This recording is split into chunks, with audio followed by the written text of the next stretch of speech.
Shalom saudara dikasih Tuhan. Selamat bertemu kembali dalam program pembinaan jemaat.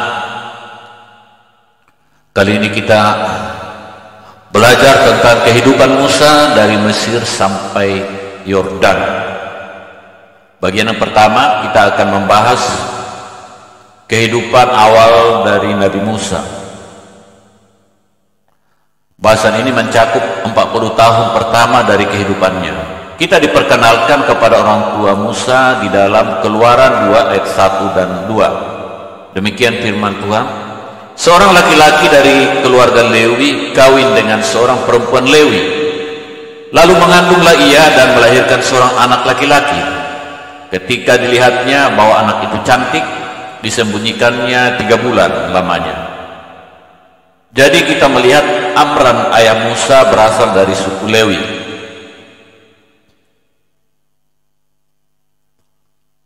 Dalam Keluaran 6 ayat 19 juga dikatakan, dan Amram mengambil Yokebed saudara ayahnya menjadi istrinya, dan perempuan ini melahirkan Harun dan Musa baginya. Nah, untuk dapat benar-benar memahami latar belakang dan masa kecil Musa, kita perlu mengenal latar belakang dan karakter keluarganya. Karena itu kita sekarang akan menelaah silsilah Musa. Kita semua adalah produk dari orang tua dan kakek nenek moyang kita. Orang tua dari leluhur kita telah mewariskan sifat-sifat dan karakter-karakter tertentu kepada kita. Beberapa di antaranya ya mungkin ada yang baik, dan juga pasti juga ada hal yang buruk. Penting bagi kita untuk memiliki suatu pemahaman tentang silsilah pribadi kita, yaitu untuk mengenali apa yang telah diwariskan kepada kita oleh para leluhur kita. Dalam bahasa Jermannya dikatakan dang dautu bisian bonana. Tujuan dari pernikahan adalah untuk menghasilkan suatu keturunan yang ilahi dan mewariskan sifat-sifat yang ilahi kepada keturunan seseorang. Ini jelas terlihat di dalam Alkitab Maleaki pasal 2 ayat 15-16. Demikian firman Tuhan, bukankah Allah yang Esa menjadikan mereka daging dan roh? Dan apakah yang dikehendaki kesatuan itu? Keturunan ilahi. Jadi jagalah dirimu, dan janganlah orang tidak setia terhadap istri dari masa mudanya. Bukan terhadap istri muda ya, tapi terhadap istri dari masa mudanya. Sebab aku membenci perceraian, firman Tuhan Allah Israel. Tujuan Allah dalam melembagakan pernikahan adalah agar orang tua melayani Tuhan dan menghasilkan anak-anak yang ilahi. Allah merindukan adanya pernikahan-pernikahan yang kudus, yang menghasilkan keturunan yang kudus. Rumah tangga yang hancur dan keluarga yang penuh pertengkaran akan menghasilkan problem-problem yang luar biasa dalam diri anak-anak. Allah menyatakan dengan sangat keras bahwa ia membenci perceraian dan keluarga yang terpecah-pecah. Nah, segala sesuatu di dalam alam tentu membuahkan hasil yang sama jenisnya dengan sumbernya. Dalam Kejadian 1:12 menyatakan, tanah itu menumbuhkan tunas-tunas muda, segala jenis tumbuh-tumbuhan yang berbiji, dan segala jenis pohon-pohon yang menghasilkan buah yang berbiji. Pohon apel hanya akan berbuah apel. Andai kata pohon apel mempunyai semua itikat yang baik di dalam dunia untuk menghasilkan buah pir, tentu pohon apel itu tetap tidak akan menghasilkan buah pir. Itulah hukum penciptaan yang tidak dapat dibatalkan. Juga bergantung kepada jenis keturunannya, maka pohon apel tersebut akan menghasilkan jenis apel tertentu. Para ahli membutuhkan waktu bertahun-tahun untuk mengembangkan dan menyempurnakan jenis apel.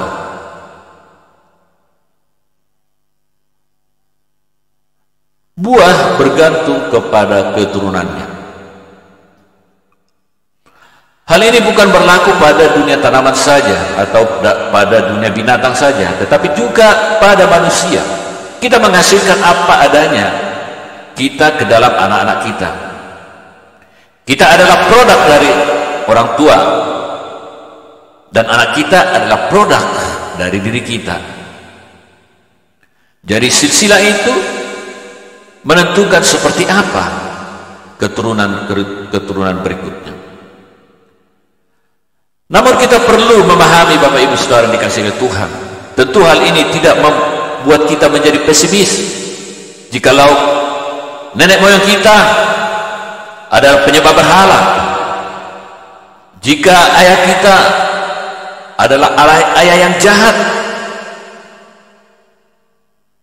jika orang tua kita orang tua yang berantakan, jika kita terlahir dari keluarga yang broken home. Banyak orang berpikir bahwa mereka tidak memiliki kesempatan untuk sukses di dalam kehidupan karena mereka memiliki orang tua seperti yang saya sebutkan tadi. Hal ini salah sama sekali, Bapak Ibu.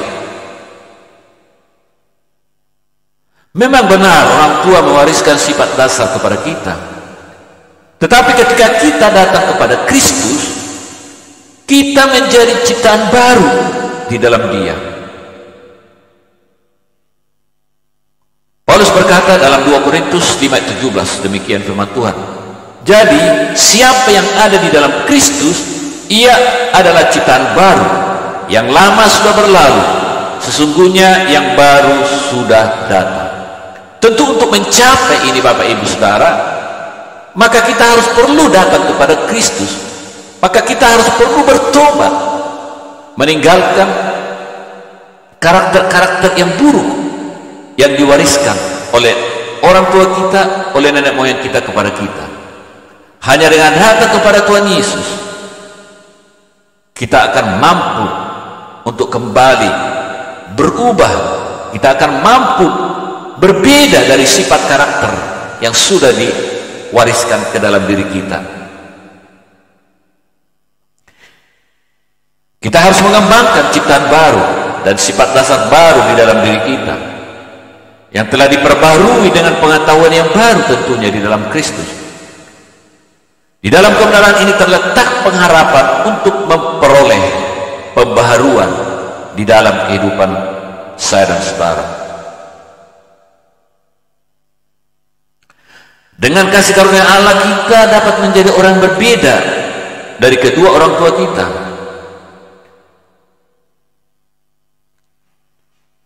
Kita ambil contoh, Bapak Ibu Saudara, Raja Yosia. Ayahnya yaitu Amon dan kakeknya Manase adalah dua raja Yehuda yang paling jahat yang pernah hidup. Namun Yosia membuat suatu keputusan di dalam hatinya bahwa ia akan menjadi raja yang berbeda. Ia dimahkotai menjadi raja ketika ia baru berusia 8 tahun. Dan ia telah melakukan apa yang benar di mata Allah di sepanjang hidupnya. Jadi dia berbeda dengan orang tuanya, dia berbeda dengan kakeknya. Karena apa? Karena dia telah bertemu dengan Tuhan di dalam kehidupannya.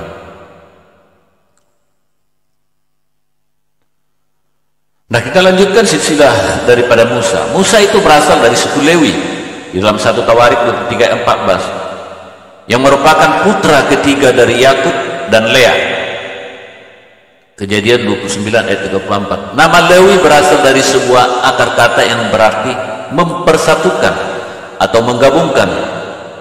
Memang suku Lewi bersatu dengan Allah ketika mereka menyatakan bahwa mereka berpihak kepada Allah dengan membela kebenaran melawan suku-suku Israel lainnya di Gunung Sinai.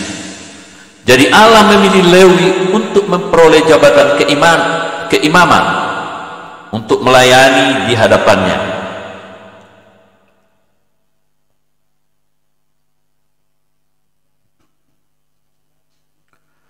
Lewi memiliki secoreng kemarahan di dalam dirinya, sebagaimana terbukti dari balas dendam yang penuh muslihat yang dilakukannya bersama Simeon atas Sikem karena telah memperkosa adik mereka, yaitu si Dina. Nubuat Yakub sebelum meninggal melukiskan kemarahan mendalam yang terpendam di dalam diri Lewi dan Simeon. Kejadian 34. Simeon dan Lewi bersaudara. Senjata mereka ialah alat kekerasan. Janganlah kiranya jiwaku turut dalam permupakatan mereka. Janganlah kiranya rohku bersatu dengan perkumpulan mereka. Sebab dalam kemarahannya mereka telah membunuh orang, dan dalam keangkaraannya mereka telah memotong urat keting lembu. Terkutuklah kemarahan mereka, sebab amarahnya keras. Terkutuklah keberangan mereka, sebab berangnya bengis. Aku akan membagi-bagikan mereka di antara anak-anak Yakub dan menyerahkan mereka di antara anak-anak Israel. Terdapat dalam Kejadian 49 ayat 5 dan 7. Sekalipun memendam kemarahan, Lewi adalah seorang yang berjalan bersama dengan Allah, dan keturunannya di kemudian hari menerima keimamatan. Nah, yang terpenting dalam kehidupan adalah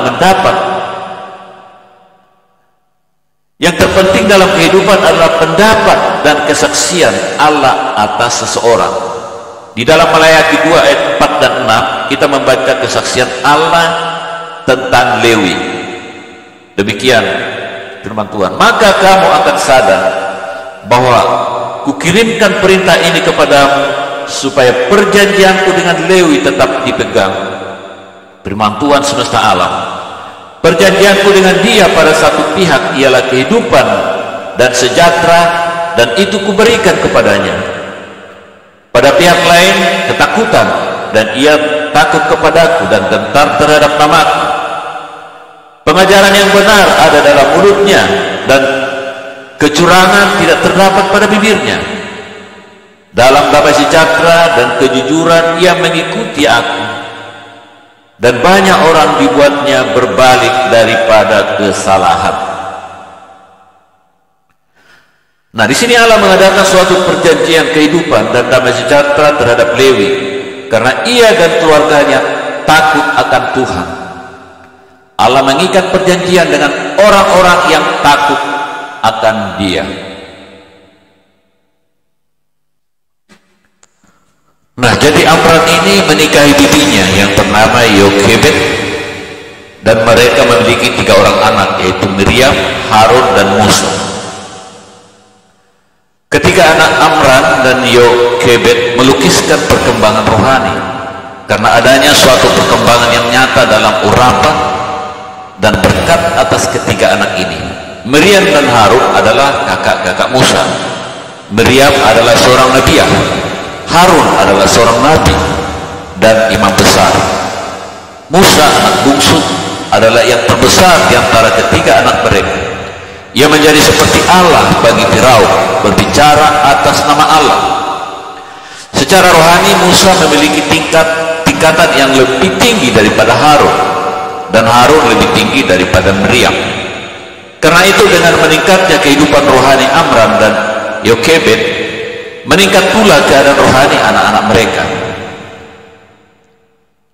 Nah, kebenaran ini adalah bahwa keadaan rohani orang tua memiliki suatu dampak yang luar biasa atas anak-anak mereka. Seringkali keadaan rohani orang tua pada saat kehamilan menentukan kondisi rohani anak yang dikandung tersebut. Anak-anak menerima keuntungan dari kemajuan dan kedewasaan orang tua dalam kehidupan rohani mereka. Kita dapat dengan jelas melihat perkembangan rohani dari orang tua Musa melalui kehidupan dan pelayanan ketiga anak mereka.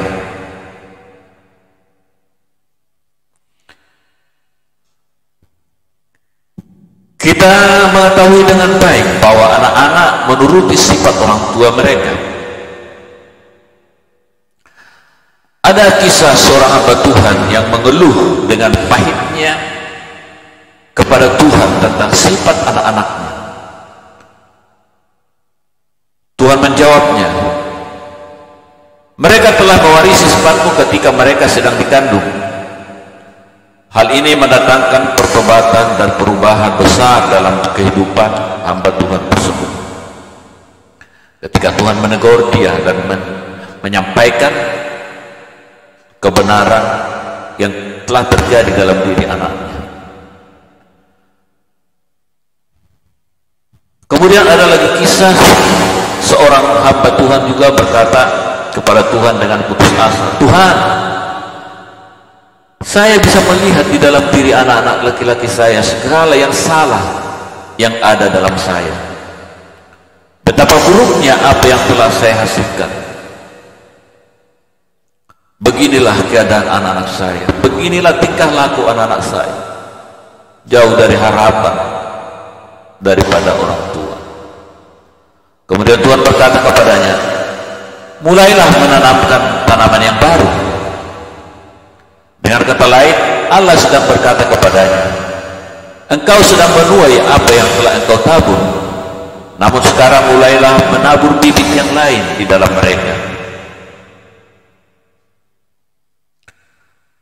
Dari pengalaman ini ia memperhatikan kembali kehidupan anak-anaknya dan mulai mendidik anak-anaknya dalam jalan yang benar. Ia mulai mendisiplinkan mereka dengan tegas tetapi lembut.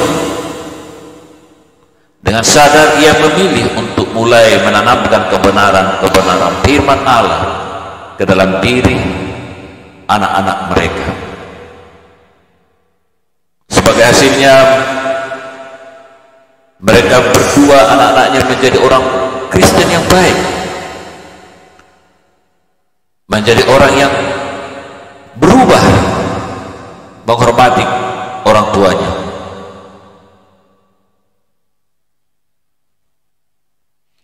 Kunci untuk mengalami titik balik dalam kehidupan kedua pemuda ini adalah ketetapan hati ibu mereka untuk berhenti menanamkan benih-benih yang buruk di dalam mereka dan mulai menabur benih-benih yang baik. Saudara dikasih Tuhan, jika saudara mempunyai anak-anak yang pemberontak atau telah tersesat karena hal-hal yang pernah saudara lakukan, jangan patah semangat. Letakkanlah harapanmu di dalam Allah. Mulailah menabur benih-benih yang baik di dalam diri mereka dan berusahalah untuk mencabut benih-benih yang buruk yang pernah saudara taburkan di dalam kehidupan anak-anak. Kalau saudara menaburkan benih yang baik, maka saudara akan menuai buahnya. Dan ingatlah, tidak pernah terlalu terlambat untuk mulai menabur benih-benih yang baik.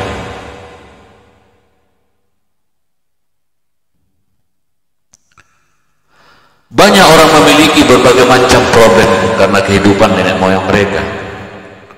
Berbagai dosa dan ikatan yang diwariskan tidak dapat diabaikan begitu saja. Ketika kita memberi bimbingan rohani, kita tidak boleh melupakan bahwa ada sebuah alasan yang menyebabkan seseorang bertindak sebagaimana yang mereka lakukan. Seringkali tingkah laku mereka dapat ditelusuri kembali dalam diri orang tua dan garis keturunan mereka. Kehidupan orang tua dan kakek nenek tidak hanya menentukan sifat dasar anak-anak, tetapi juga problem-problem atau berkat-berkat rohani mereka. Jika kita berjalan dalam kekudusan, kita dapat menerima perjanjian yang dicatat dalam Yesaya 59 ayat 21. Adapun aku, inilah perjanjianku dengan mereka, firman Tuhan. Rohku yang menghinggapi engkau dan firmanku yang kutaruh dalam mulutmu tidak akan meninggalkan mulutmu dan mulut keturunanmu dan mulut keturunan mereka dari sekarang sampai selama-lamanya, firman Tuhan. Berdoalah agar saudara hanya mewariskan hal-hal yang baik saja, seperti urapan dan firman Tuhan kepada anak-anak jasmani dan rohanimu.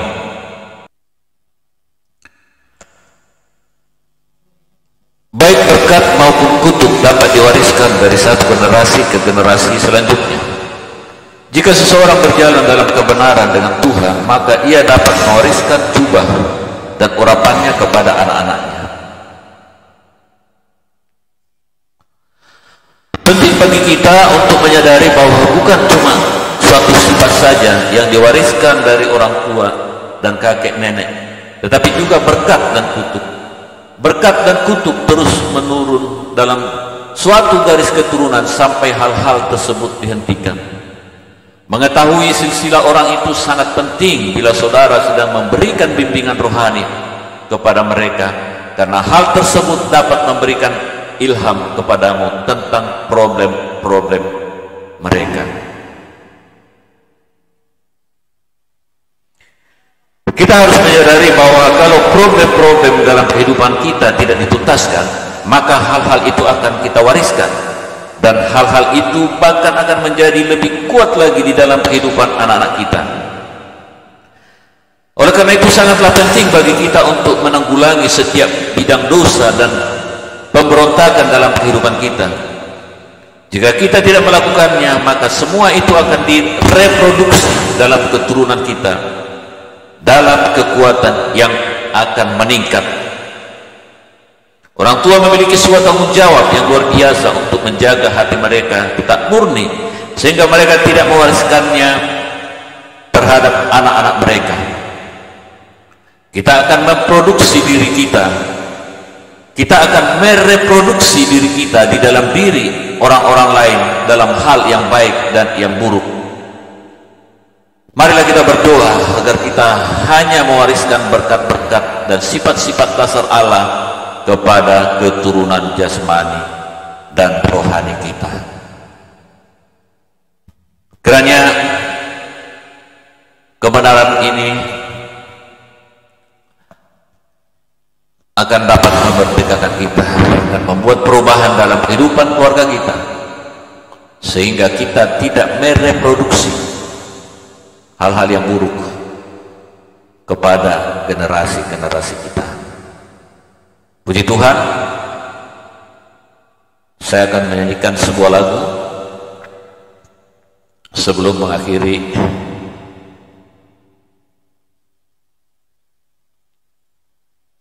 akan pembahasan kita pada hari ini. Arti kehadiran-Mu Tuhan.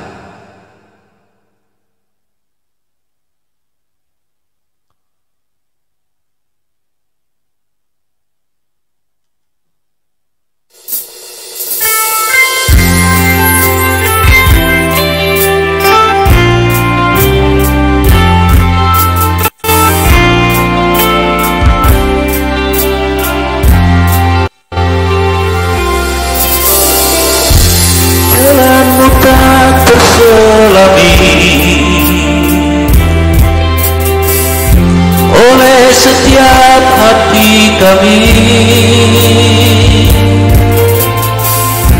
namun satu hal ku percaya, ada rencana yang indah, tiada terduga kasih-Mu. Heran dan besar bagiku arti kehadiran-Mu selalu nyata di dalam hidupku. Penyertaan-Mu sempurna, rancangan-Mu penuh damai, aman dan sejahtera walau di tengah badai. Inginku selalu bersama, rasakan keindahan arti kehadiran-Mu Tuhan. Haleluya. Terima kasih buat channel dan Fedrianto yang memberikan pelayanan memuji dan memuliakan nama Tuhan. Silakan subscribe teman-teman channel Glenn Febrianto.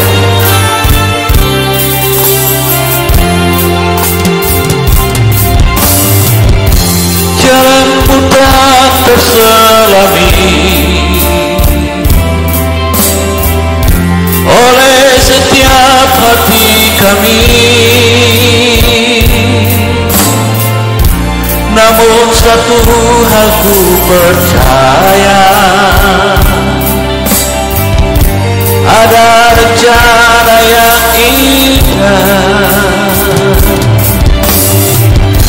tiada terduga kasih-Mu, heran dan besar bagiku,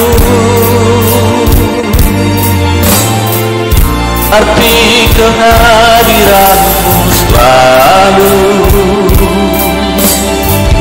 nyata di dalam hidupku. Penyertaan-Mu sempurna, kerajaan-Mu penuh damai, aman dan sejahtera walau di tengah badai. Ingin ku selalu bersama, bebas dan terindah. Arti kehadiran-Mu Tuhan, penyertaan-Mu sempurna, kerajaan-Mu damai, aman dan sejahtera walau di tengah badai. Ingin ku selalu bersama, rasakan keindahan arti kehadiran-Mu Tuhan. Maaf saudara-saudara, internet macet sehingga liriknya tidak sama dengan musiknya. Haleluya. Pujilah Tuhan kita kekal sampai selama-lamanya. Shalom. Tuhan Yesus memberkati.